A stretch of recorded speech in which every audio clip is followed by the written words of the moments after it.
Hola a todos, bienvenidos al seminario institucional del Centro de Geociencias. El día de hoy tenemos como ponente a Guillermo Tiveros, postdoctorante del Centro de Geociencias.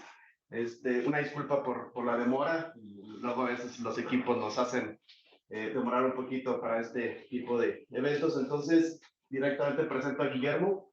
Guillermo estudió la licenciatura en Física en la Benemérita Universidad Autónoma de Puebla, la UAP. Posteriormente se enfocó en las ciencias de la Tierra estudiando maestría y doctorado en la UNAM. Desde entonces se ha dedicado al estudio de los glaciares mexicanos, encargándose de la instrumentación y el análisis del primer balance de energía glaciar realizado en México, así como del primer balance de masa a partir de mediciones in situ y la proyección del desarrollo futuro para el glaciar del Citlaltépetl. Actualmente estudia la concentración de contaminantes atmosféricos en la nieve del mismo volcán y se enfoca de manera personal en la divulgación de resultados en las comunidades afectadas por este fenómeno, así como los posibles planes de adaptación para el paisaje que nos espera en un futuro cercano. Entonces, sin más preámbulo, Guillermo, adelante. Bueno, pues ya me presento. Bueno, de este tema también, digamos, escaso, quiero comenzar por contestar, como puse ahí en el highlight, ¿cómo se llame? Pues, ¿qué es un glaciar? ¿Qué pasa con ellos y dónde están? Te ayudo a quitar este... sí, por favor, porque aquí no tengo... Sí, perdón. Entendido. Ok, es que sí es esta misma. Perdonen. Sí.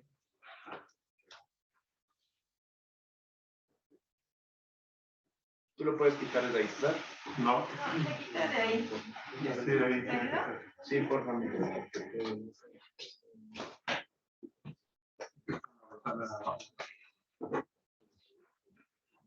No, Guillermo, para estos mensajes.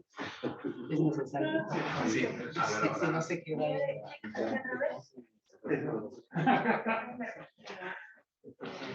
Listo. Perdón. Comenzamos de nuevo, perdón. Está bien. Bueno, les decía, bueno.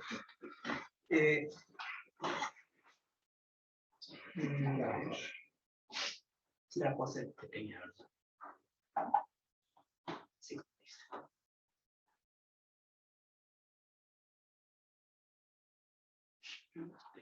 Bueno, entonces quiero comenzar por definir de qué se trata esto que estamos haciendo.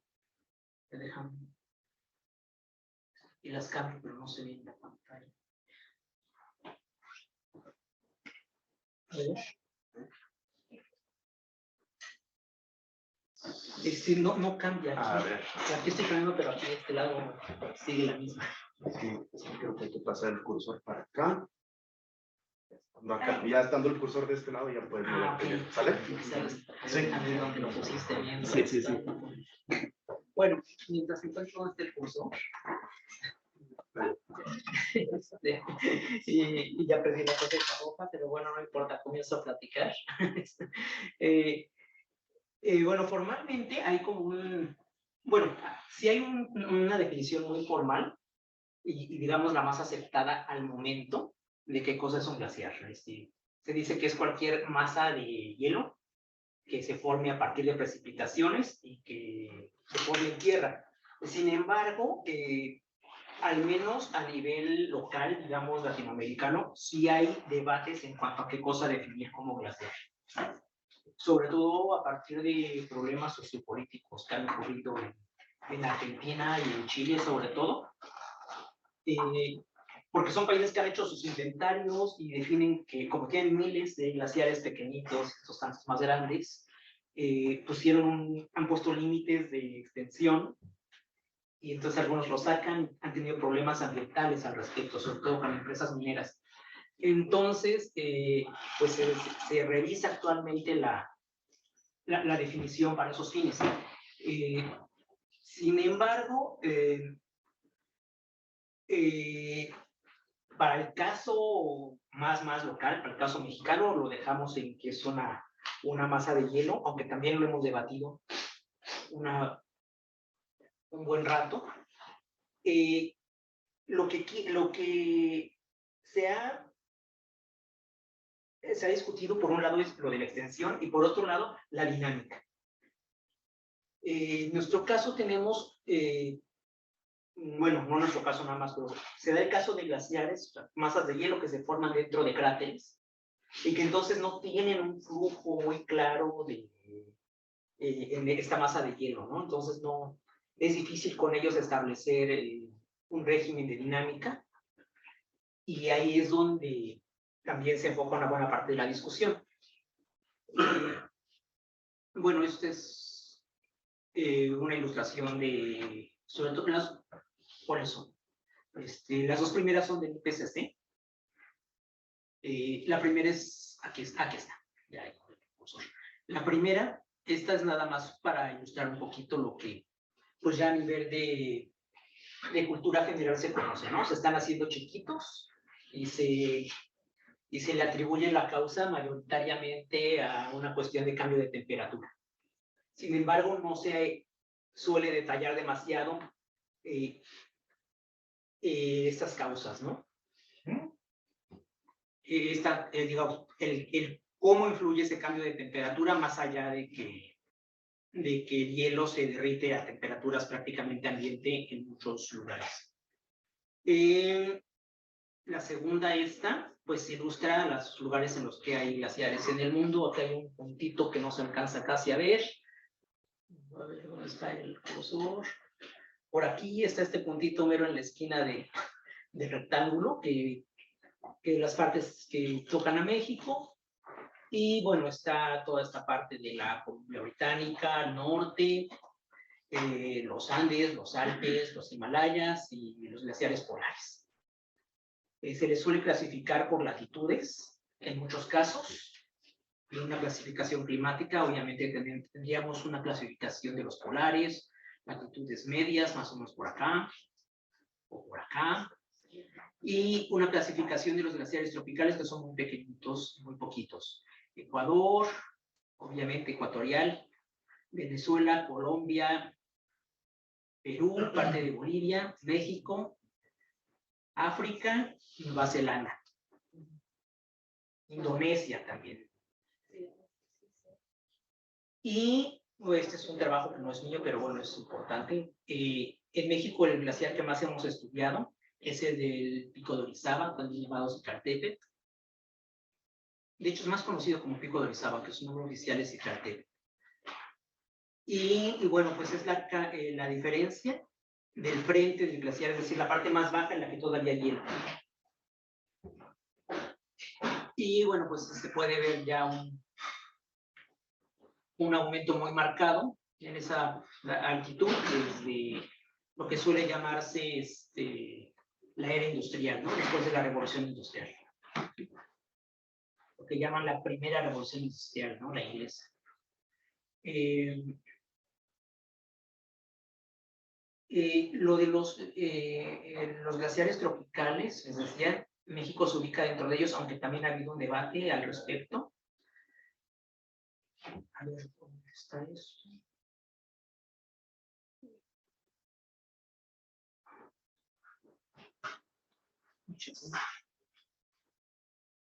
Bueno, esa clasificación no obedece necesariamente, no siempre, o no estrictamente al tema de los trópicos meteorológicos, astronómicos, sino a que estén dentro o dentro de la zona de influencia de la zona intertropical de convergencia. Esta de arriba era un video, bueno, es un video que no sé cómo activar, donde se ve esa zona de influencia. Si alguien me puede ayudar a activarlo. Solo tienes que dar clic ahí en la imagen. Así. ¿Del lado del cursor rojo o del otro? En la que estás proyectando. Ahí. Estoy proyectando, estoy con el rojo. Pues no funciona. Okay. O quita el láser y luego lo haces nada más con el cursor. ¿Cómo quito el láser? En la esquina inferior izquierda.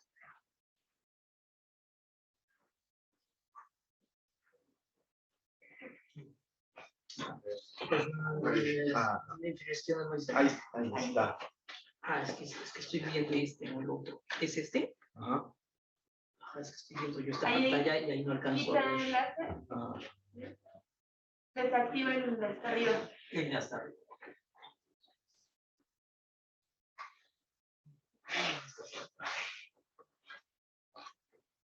Estoy en otra. Regresa con la flecha.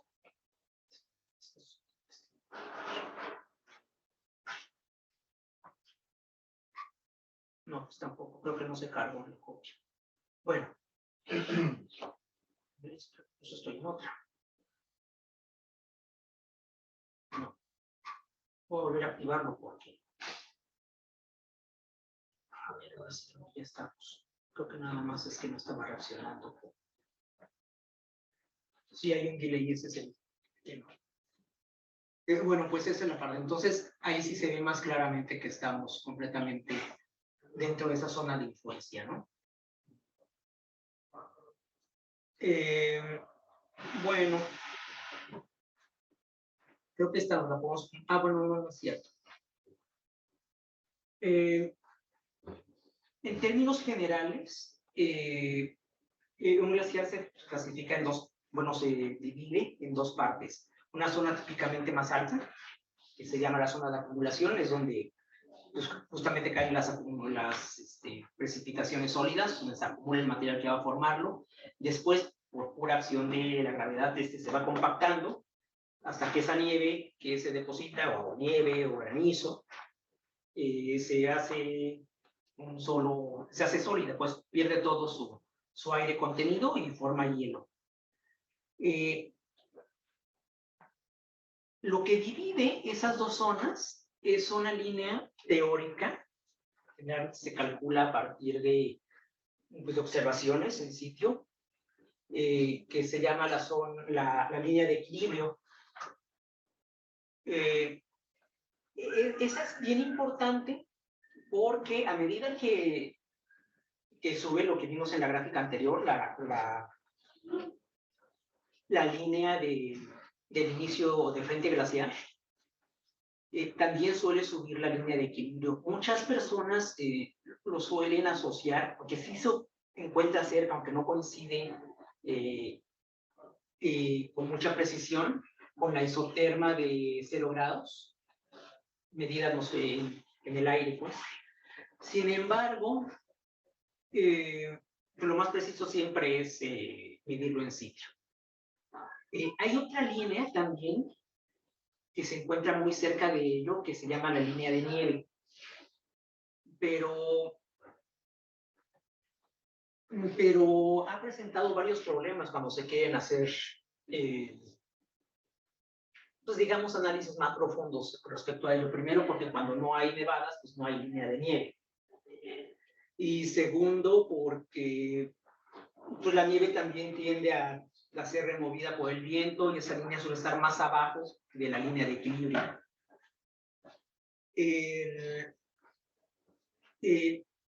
Dentro del glaciar hay distintas zonas. En particular es importante una zona llamada de percolación, en la que los ciclos diarios de aumento de temperatura y de recongelamiento causan todo un entramado de cambios de estado al interior del glaciar.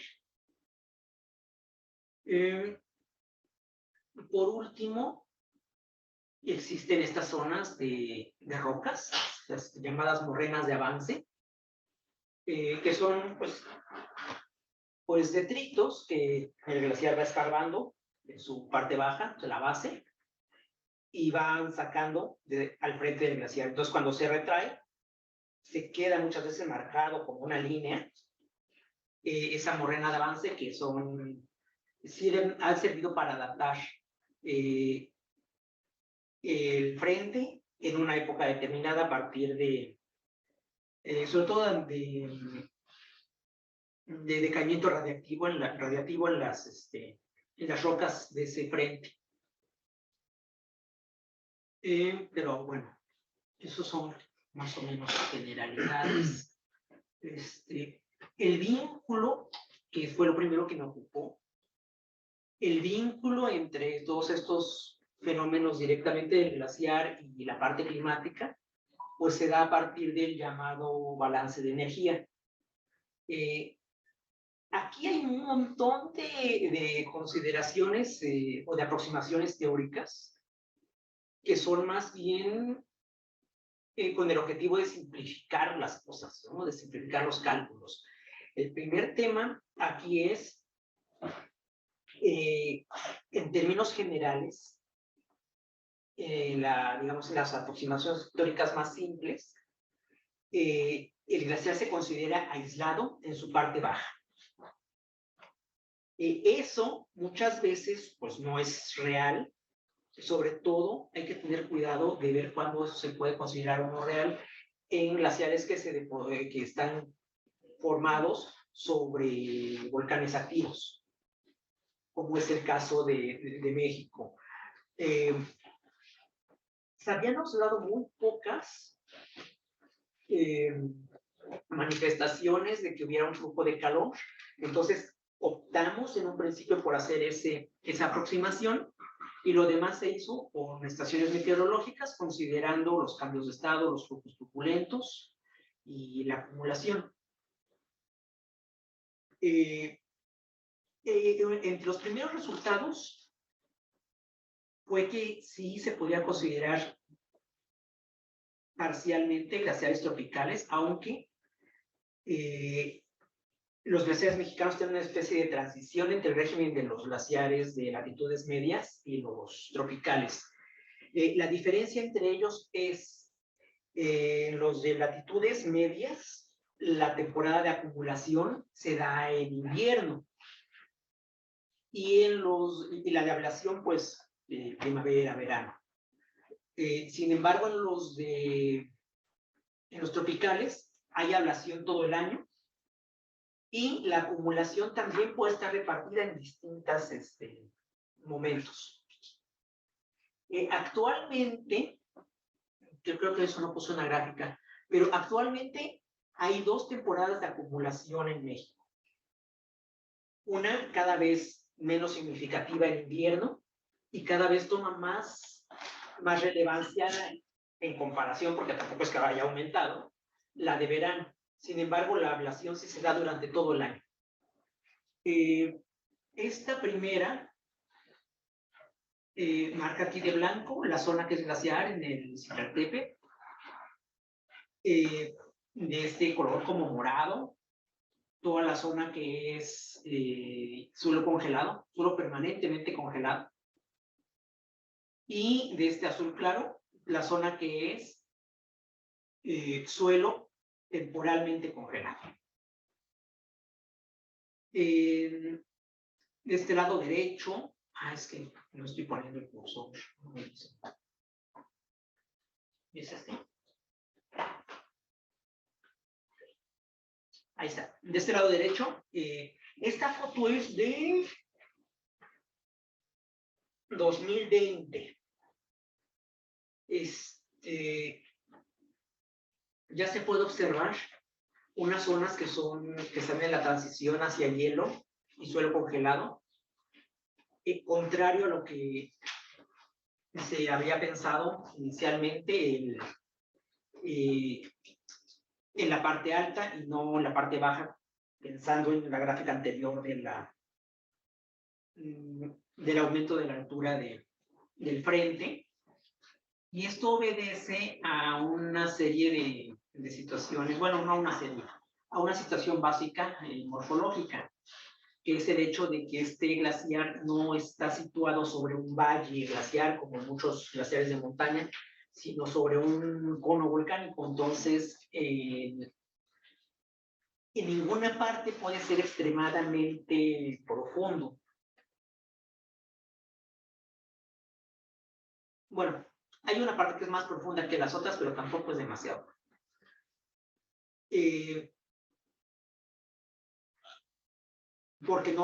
Precisamente porque no está depositado sobre una cuenca. Entonces no puede formar más que una especie de casquete.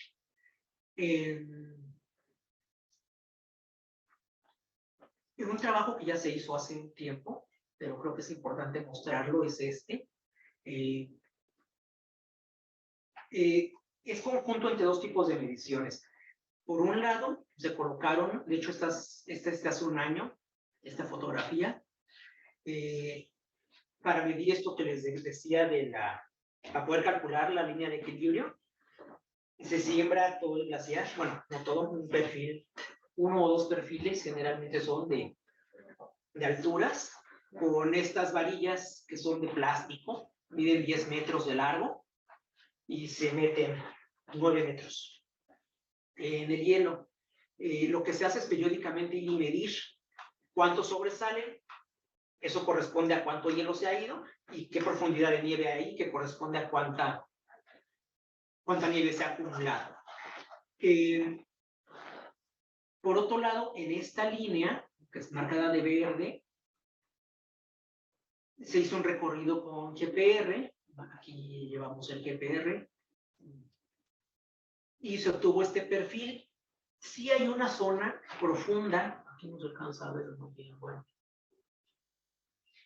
Pues sí hay una zona profunda que mide del orden de 70 metros. Pero con respecto a la extensión del perfil, pues es una parte muy pequeña la que es profunda. Esa está ubicada entre aquí nos alcanza a ver, bueno, este es el cono del volcán. De este lado están los restos de lo que fue un edificio volcánico antiguo. Aquí se ve en esta foto un poquito la ladera de él. Se llama el sarcófago. Y esta zona profunda corresponde a pues una especie de cañón que está entre esas dos estructuras. Elaboré 2 modelos para calcular la evolución futura del glaciar. Uno pensando en la forma y otro más pensando en el tiempo. Entonces son complementarios. Lo que puede verse en esta matriz son años, son intervalos de altitud y, bueno, están marcados con 0, bueno, y el resto son profundidades, ¿no? 0 es cuando pues ya no hay nada calculado. Entonces, sí hay partes relativamente altas, arriba de los 5.300 metros, que son las primeras aquí calculadas en desaparecer. Sin embargo, también zonas altas que se dan con rapidez porque las profundidades iniciales son muy pequeñas.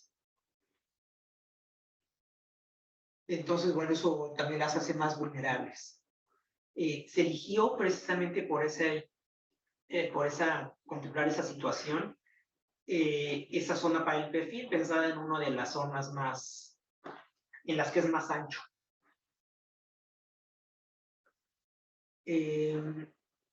A ver, el otro modelo tiene estos resultados, que sí estamos pensados en torno a la manera, a la forma en la que esto cambiaría. Pero tengo que desactivar ¿verdad?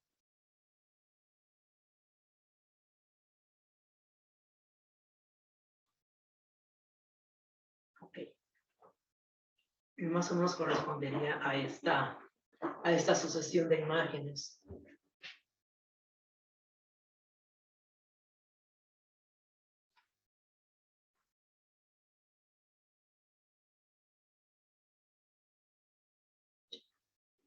De hecho, actualmente una cosa interesante es irlo comparando con los años que ya están corriendo, ¿no? Hasta ahí, más o menos, sí se reprodujo, excepto porque la desaparición de la parte alta aquí no fue mostrada. En estas zonas en las que estamos viendo esas partes blancas del centro, se han estado abriendo grietas pequeñitas todavía, del orden de 50 centímetros máximo de ancho, pero sí se están abriendo grietas. Y dato interesante, yo creo que hay que rehacer, actualizar todo el trabajo, porque el día hace como un año, un poquito más de un año, cuando pusimos las estacas, de una de esas grietas observé burbujas que supongo que pueden ser de CO2. Unos meses después regresamos con un multigas, pero ya había nieve y no pudimos medir. Entonces ese es un trabajo pendiente.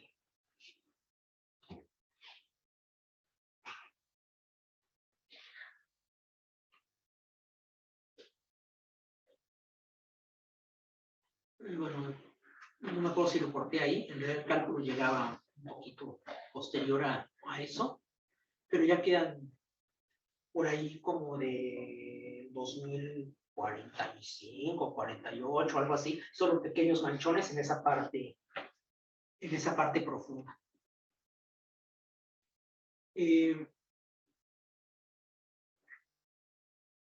Pues sí, poniendo yo aquí.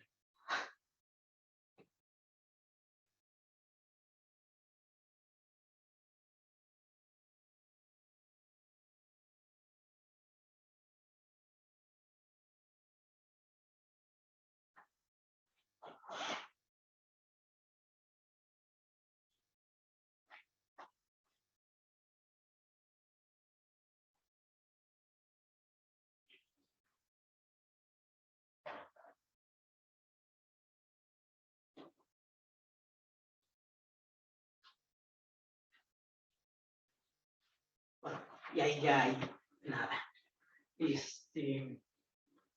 Bueno, eso es las cosas, digamos, que se han hecho previamente. Lo actual es que tiene que ver con la parte inicial del balance de energía. Se observó que era importante la parte radiativa del balance de energía. Entonces, dije, bueno, pues hay que vincular qué es lo que pasa ahí directamente con la actividad humana, ¿no? Con la parte antropogénica. Y bueno, la idea fue vincularlo a partir de emisiones de carbono. Para eso hay pocas metodologías. Elegí la más simple para a partir de ahí irla complementando. Lo más simple es tomar muestras de nieve y ver cuánto carbono hay ahí contenido.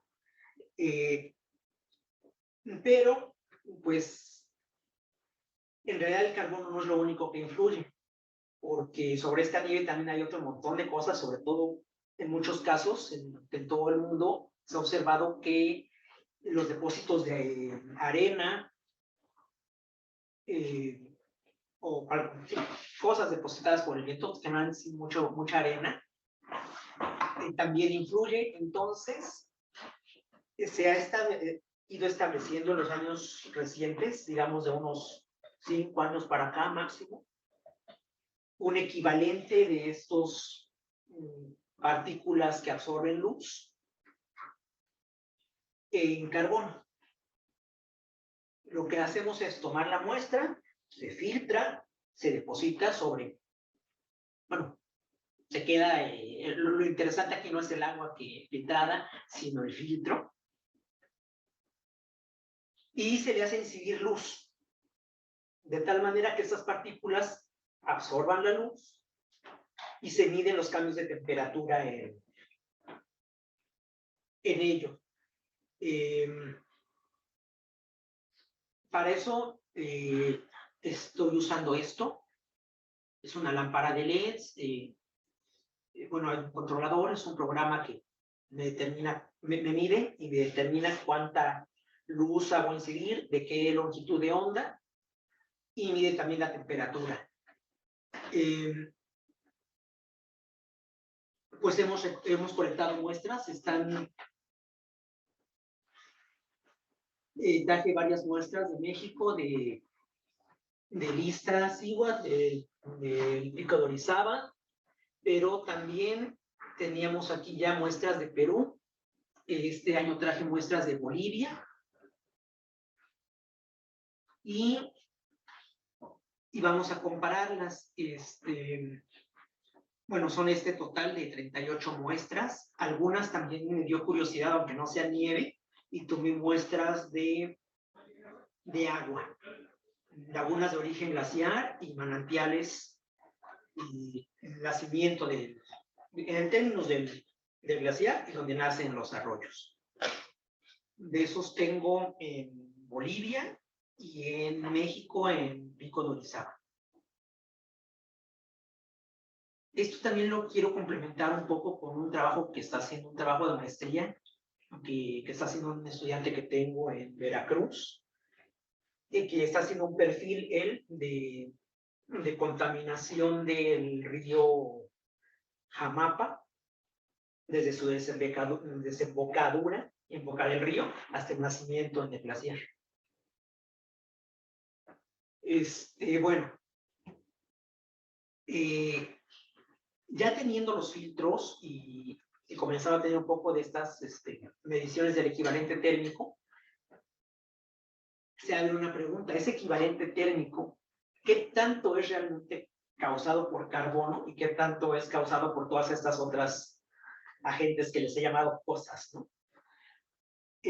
Para eso se utilizan dos metodologías. Primero, se va a utilizar FTIR para sacar un perfil de qué cosa, un perfil llamémosle un espectro de qué otras componentes hay, y después voy a construir matrices para resolverlas algebraicamente de acuerdo a sus capacidades caloríficas de los materiales que se encuentren.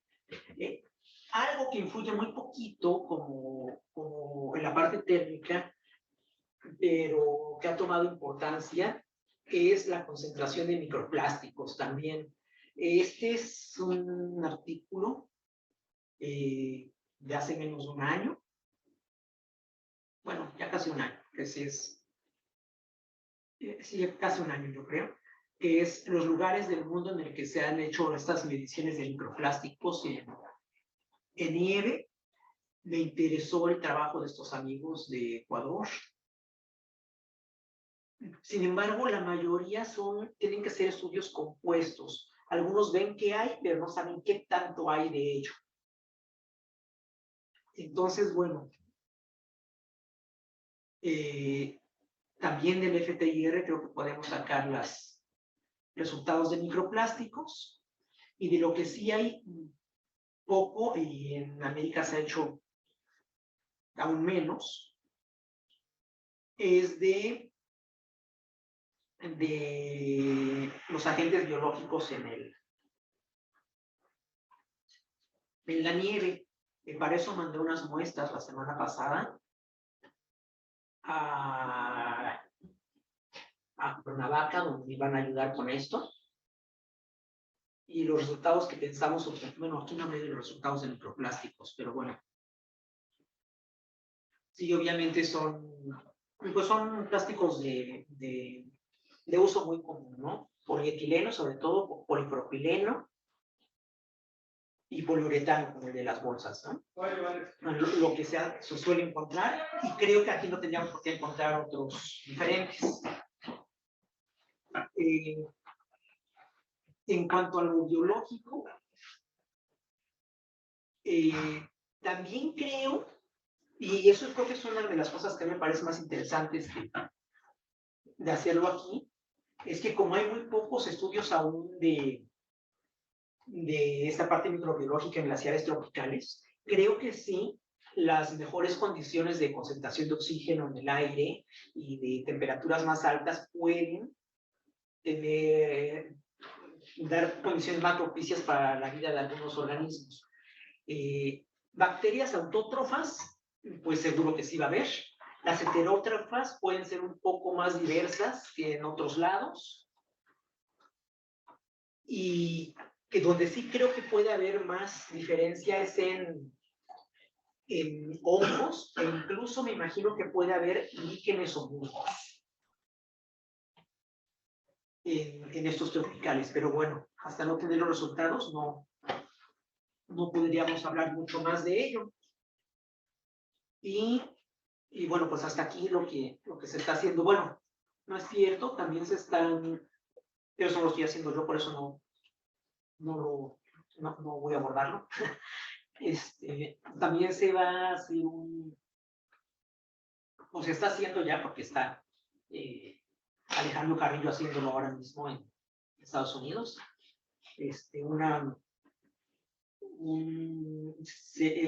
Medir concentraciones de metales pesados.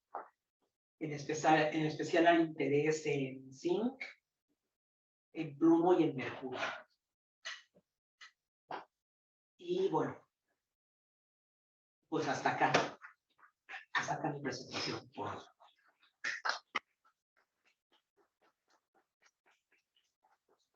Guillermo, iniciamos una ronda de preguntas por parte del público. Yo tengo una. Los metales pesados, ¿para qué los quieren medir? ¿Cuál es su función? ¿Ver si se transportan en el aire y se están depositando No, en la nieve? ¿O? se transportan, pues sí se transportan. El tema es ver cuánto está depositado y de alguna manera también cuánto influye a nivel de contaminante, no solo de aire, sino en este caso de agua. Eso por un lado. Por otro lado, hay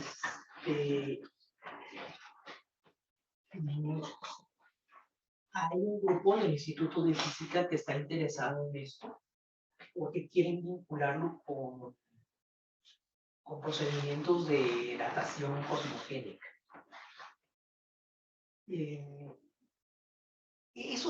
Para eso se han tomado núcleos de hielo pues, grandes, ¿no? De Antártica, incluso de Bolivia, de Chimani. Sin embargo, yo no estoy muy seguro de que este núcleo que sacamos acá en México vaya a aportar demasiado. Pero ¿sabes un núcleo pequeñito? Bueno, ya no está porque ya repí. Porque en estos glaciares tropicales, la zona esta que les hablé de percolación es muy activa. De hecho, fue una parte del debate que hubo con la gente de la Universidad Veracruzana, porque ellos decían, y ahí todavía, por eso también me interesa lo que les mencionaba de llevar el multigas, porque ellos mantuvieron durante un buen rato que el glaciar se derretía por abajo y no por la parte alta. Entonces, que era más importante hacer un balance de masa a la base. Sin embargo, pues no hay mucha metodología para ello. Y por otro lado, el argumento para decir ellos que era la base era que era un volcán activo, pero no había todavía muchas muestras de ello. Ahora que ya vi lo que creo que es CO2, creo que ya sí hay que tomarlo más en cuenta. Pero todo el argumento que ellos decían, volviendo al tema inicial, de por qué decían que el balance de masa es más importante era la base, era porque decían que el agua salía de grietas. Pues sí, sale de grietas, pero es agua que se derritió a 5600, viene percolando y lo ves salir de una grieta a 5200. Pero eso no quiere decir que desde abajo que desde la base se esté derritiendo y salga. En todo caso, lo que sucedería es que si hay un balance de masa importante a la base, justo percolaría y cavaría túneles o canales, ¿no? Pero bueno, independientemente de esa dinámica, ya los gases sí, creo que sí son un indicador más claro. Muy bien. Tal vez hay espacio para una pregunta más de doctor Harald. En Groenlandia, por ejemplo, en Antártida, los núcleos de hielo, de los glaciares de allá, pues uno puede contar los años, ¿verdad? Sí. Aquí también se podría esto lo pregunto con la siguiente hipótesis. Allá debería de estar tefas de todos los volcanes de la cuenca serrana oriental. Sí. Eso se intentó, lo intentamos como por 2005, y cuando pusimos las estaciones meteorológicas, esta vez sacamos un núcleo más grande, fue como de 1,5 metros. Y sí parecía haber estratos, Sin embargo, también había partes en las que el hielo estaba muy poco consolidado. Entonces yo creo lo mismo, que este es tan activo en esa zona de percolación, que el depósito de esas tefras pudo haber ya percolado y seguramente va a estar todo mezclado. ¿Ok? ¿Algún comentario más para Guillermo? Eso sí, no lo he ido a ver, pero sí me comentaron hace unos meses que en el Iztaccíhuatl, en la panza, hay una parte en la que el glaciar se rompió y quedó una especie de pared no muy grande. Me dicen que son unos 5 o 6 metros, y ahí sí en la foto se ve un estrato oscuro muy marcado. Me imagino que puede ser sí, una tefra, pero tendría que ser relativamente reciente para no haber sido ya objeto de esta perforación. Entonces puede ser de 2001, por ahí. Precisamente de poco. Muy bien. Bueno, pues muchas gracias a Guillermo por su plática y los esperamos en el siguiente seminario.